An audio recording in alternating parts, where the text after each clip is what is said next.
നബിതങ്ങൾ ഉസ്മാൻ റളിയല്ലാഹു തആലക്ക് വേണ്ടി ദുആ ചെയ്തു. ദുആ ചെയ്തു കഴിഞ്ഞപ്പോ നബിതങ്ങൾ രണ്ടാമതും ചോദിച്ചു, ഇനി ആരാ? ഒരാൾ പറഞ്ഞല്ലോ, ഉസ്മാൻ പറഞ്ഞല്ലോ, ഇനി ആരാ ഉള്ളത്?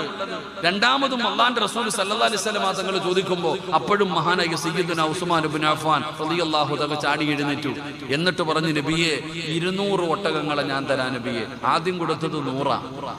ആദ്യം കൊടുത്തത് 100. നമ്മൾ പഠിക്കേണ്ടത്, നമ്മൾ ആദ്യം കൊടുത്തത് 1 ലക്ഷമാണെങ്കിൽ പിന്നെ പറയും ഞാൻ 1 ലക്ഷം തന്നതല്ലേ, ഇപ്പൊ 50,000 തരാം, താഴോട്ട് വരൂ. ഉസ്മാൻ റളിയല്ലാഹു തആല അൻഹു ആദ്യം 100 ഒട്ടകങ്ങളും അതിന്റെ മുകളിൽ വെക്കാനുള്ള കട്ടിൽ കൊടുത്തു. രണ്ടാമത് അതേ മജ്ലിസിൽ ഇനി ആരുണ്ടെന്ന് ചോദിച്ചപ്പോ ഉസ്മാൻ റളിയല്ലാഹു തആല ചാടി എഴുന്നേറ്റിട്ട് പറഞ്ഞു, 200 ഒട്ടകങ്ങളെ ഞാൻ തരാം നബിയെ. നബിതങ്ങൾക്ക് വലിയ സന്തോഷമായി. നബിതങ്ങൾ ഉസ്മാൻ തങ്ങൾക്ക് വേണ്ടി ദുആ ചെയ്തു. നബിതങ്ങൾ ചോദിച്ചു, ഇനി ആരാ ഉള്ളത്? മൂന്നാമത് മഹാനായ ഉസ്മാൻ റളിയല്ലാഹു തആല എഴുന്നേറ്റ് നിന്നിട്ട് പറഞ്ഞു, നബിയെ 300 ഒട്ടകങ്ങളെ ഞാൻ തരാം നബിയെ. 300 ഒട്ടകങ്ങളെ ഞാൻ തരാൻ നബിയെ. സഹാബത്ത് പറയുകയാ, നബിതങ്ങൾ ചോദിച്ചു കൊണ്ടിരിക്കുമ്പോൾ ഉസ്മാൻ ഇങ്ങനെ പറഞ്ഞുകൊണ്ടേയിരിക്കും.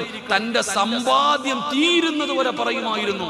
നബിതങ്ങൾ പിന്നെയും വേണമെന്ന് പറഞ്ഞെങ്കിൽ ഉസ്മാൻ റളിയല്ലാഹു തആല അൻഹു തന്റെ സമ്പത്ത് തീരുന്നത് വരെ ഇങ്ങനെ കൊടുത്തുകൊണ്ടേയിരിക്കും. അതൊരു വല്ലാത്ത മനസ്സാ, അത് വല്ലാത്ത ഒരു മനസ്സാ. എന്റെ പ്രിയപ്പെട്ട സഹോദരങ്ങളെ, മറ്റൊരു സംഭവം നോക്ക്. അല്ലാഹുവിന്റെ റസൂൽ സല്ലല്ലാഹു അലൈഹി വസല്ലം തങ്ങൾ മറ്റൊരു സമയത്ത് അല്ലാഹുവിന്റെ ദീനിനെ സഹായിക്കാൻ പറഞ്ഞപ്പോ